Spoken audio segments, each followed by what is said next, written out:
अस्सलाम वालेकुम फ्रेंड्स, कैसे हैं आप सब। आज आपके लिए सुपर क्रिस्पी हम लेके आए हैं फ्राइज। बहुत ही मज़ेदार रमज़ान के लिए स्पेशल रेसिपी है। चलिए देख लेते हैं सुपर क्रिस्पी फ्राइज को हमने किस तरह से बनाया है। अगर आपने चैनल को सब्सक्राइब नहीं किया तो काइंडली इसको सब्सक्राइब कर लें, बेल आइकन को प्रेस कर लें ताकि तमाम रेसिपी की अपडेट जो है उसका नोटिफिकेशन आपको आता है। चलिए फ्रेंड्स, रमज़ान स्पेशल हमारी फर्स्ट रेसिपी आज मैं आपके साथ शेयर कर रही हूँ। क्विक एंड इजी है, रमज़ान में बनाने में आपको कोई मुश्किल नहीं पेश आएगी। इसके लिए मैंने दो बड़े साइज के आलू लिए, तकरीबन ½ kg होंगे ये। आप थोड़े बड़े साइज की लेंगे तो बनाने में ज़रा आसानी होगी, उसकी शेप अच्छी आएगी। चलिए मैंने इसको पील ऑफ कर लिया है। अब इसके एजेस को काट कर तो हम इसको शेप दे लेंगे फर्स्ट, और फिर आपको बताते हैं नेक्स्ट क्या करना है। बिस्मिल्लाहिर्रहमानिर्रहीम। इसको इक्वली हम पहले इस तरह से इसके एजेस से काट लेंगे ताकि इसकी प्यारी सी हमारे पास शेप आ जाए इक्वली। थोड़े से हमने इसको ठीक उसमें रखना है।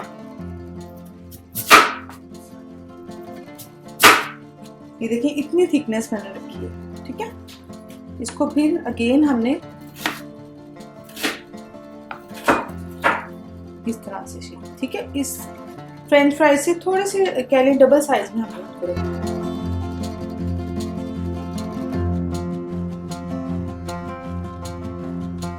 ये देखिए फ्रेंड, ये हमारे इवनली हो गए सब फ्राइज रेडी। अब मैंने इसको खुले पानी में भिगो देना है तकरीबन 10 से 12 मिनट के लिए। इसके बाद हम इतने पानी बॉयल होने रख देंगे क्योंकि हमें इसको हाफ डन बॉयल करना है। देखिए इसको बॉयल करके फिर आपको बताते हैं, सोक हो जाए ज़रा। चलिए जी, पानी मैंने बॉयल होने खुला पानी रखा था, कोई इसको मेजरमेंट नहीं चाहिए, खुला पानी हमें चाहिए। इसके अंदर तकरीबन 1 टीस्पून के करीब बस सिंपली सॉल्ट जाएगा और इसमें कुछ नहीं जाएगा। और फिर अब पहले हमने जो आलूओं को पानी में, खुले पानी में वैसे ही रखा था 10 मिनट्स के लिए, लेकिन एक दफ़ा आप इसको दोबारा से जब स्टेन करेंगे तो पानी से एक दफ़ा धो लीजिएगा, ठीक है। अब इसको हम तकरीबन आपने टाइम नोट कर लेना है। हमने इसको सिर्फ 5 मिनट्स के लिए इस तरह खुला, इसको कवर भी नहीं करना, और 5 मिनट्स के लिए हमने इसको बॉईल करना है। मैं आपको बताती हूँ, इसमें जब बॉईल आ जाएगा ना, देन आपने 5 मिनट्स काउंट स्टार्ट करना है, काउंट डाउन उसका 5 मिनट्स, क्योंकि ये थोड़े थिक हम बना रहे हैं तो आपने 5 मिनट्स तो एटलीस्ट इसको देना है आफ्टर ये बॉइलिंग हो जाएगा वाटर। उसके बाद इसको एग्जैक्ट 5 मिनट्स हमने देने हैं। आफ्टर 5 मिनट्स हम इसको स्टेन कर लेंगे और फिर हमने इसको बिल्कुल ड्राई करना है। ये देखिए फ्रेंड्स, ये कंडीशन होगी पोटैटोज की। ये तकरीबन 50 to 60% डन हमने बॉईल कर लिया इसको, और फिर हमने इसको किचन टॉवल पे बिल्कुल ड्राई कर लेना है। ऊपर से भी हम इसको इस तरह से ड्राई कर लेंगे, अच्छे से फैला लेंगे। चलो जी, अच्छे से ड्राई हो गए। इसको हम एक बाउल में कन्वर्ट कर लेंगे और इसको सिंपली हमने कॉर्नस्टार्च डालना है 2 टेबलस्पून। जस्ट इसको डस्ट करेंगे हम, ऑलमोस्ट 2 टेबलस्पून मैं इसमें डाल रही हूँ। और इस तरह से आपने इसको, ये खुद ही से कोट हो जाएगा इसमें, देखिए इस तरह से, ठीक है। अब हम ऑयल रख देते हैं गर्म होने के लिए। ये देखिए फ्रेंड्स, परफेक्टली कोटेड हमारे जो फ्राइज हैं वो रेडी हैं। अब हम इनको ऑयल में डालेंगे, ठीक है। बिस्मिल्लाहिर्रहमानिर्रहीम। 1 by 1 बहुत एहतियात के साथ आप इसको जिस तरह से आपको कन्वीनियंट लगे आप डालें। फ्लेम जब ऑयल गर्म हो जाए तो हम मीडियम पे कर लेंगे, बहुत हाई भी नहीं रखेंगे। अच्छी क्रिस्पी इनको बनाने के लिए हमने एक यहाँ पे ट्रिक यूज करेंगे। इसको हमने डबल फ्राई करना है, ठीक है। उससे इसमें क्रिस्प आएगा इंशाल्लाह। अच्छा, ये देखिए फिर 3 मिनट्स हमने इनको फ्राई करना है। अभी इसको तकरीबन 1 मिनट हो गया है फ्राई होते।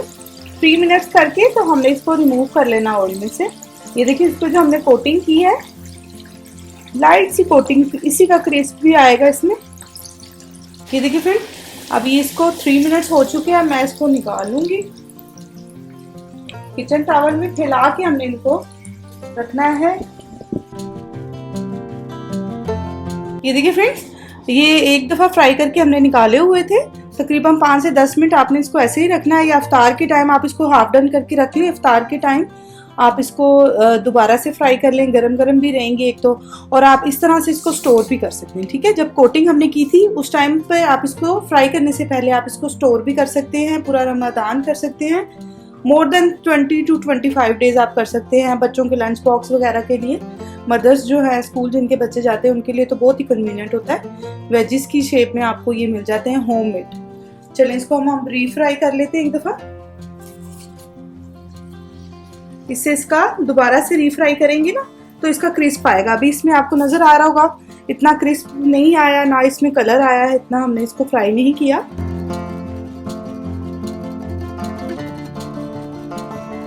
चलिए फ्रेंड, जो सेकंड राउंड था हमने इसको तब तक फ्राई करना है अंटिल इसका कलर जो है ब्राउन ना हो जाए। मीडियम फ्लेम पे, अगेन हाई फ्लेम आपने बिल्कुल नहीं रखना, ना बहुत लो रखना है। ये देखिए इसका खूबसूरत सा कलर आ गया। बस 1 मिनट हम इसको और फ्राई करेंगे, इसका थोड़ा सा और ब्राउनिश सा कलर आ जाए, गोल्डन सा। देन हम आप इसको किसी भी स्ट्रेनर पे निकाल लेंगे। ऐसे स्ट्रेनर पे निकालना है जिसमें हवा आर पार हो और इसके अंदर स्टीम ना रह जाए, यानी कि आप किसी प्लेन इसको ट्रे वगैरह में मत निकालिएगा।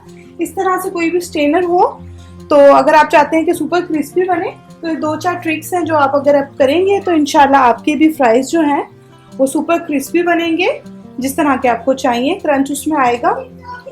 चलें जी, अब हम इसको रिमूव कर लेते हैं। इसका खूबसूरत सा ये देखिए गोल्डन सा कलर आ चुका है। इसको हम कर लेंगे स्ट्रेनर में इस तरह से बहुत ही एहतियात के साथ रिमूव। रमज़ान आ रहे हैं, कोशिश करेंगे कि आपके साथ इजी सी और अच्छी अच्छी रेसिपीज शेयर करें। चले जी, अल्हम्दुलिल्लाह ये तो हो गए हैं रेडी। ये देखिए इनका क्रंच की आपको आवाज़ आ रही होगी। चलें जी, इसको अब हम 2 से 3 मिनट जस्ट ऐसे रखेंगे ताकि एयर जो है इसमें से क्रॉस हो जाए एक दफ़ा, देन इसको हम सर्व करेंगे। चलिए फ्रेंड्स, ये हमारे सुपर मज़ेदार यमी से बच्चों के भी फेवरेट हैं और रमज़ान में इस तरह की लाइट सी नमक मिर्च के बगैर समटाइम दिल करता है, आप इसको ज़रूर ट्राई कीजिएगा। अल्लाह हाफिज़।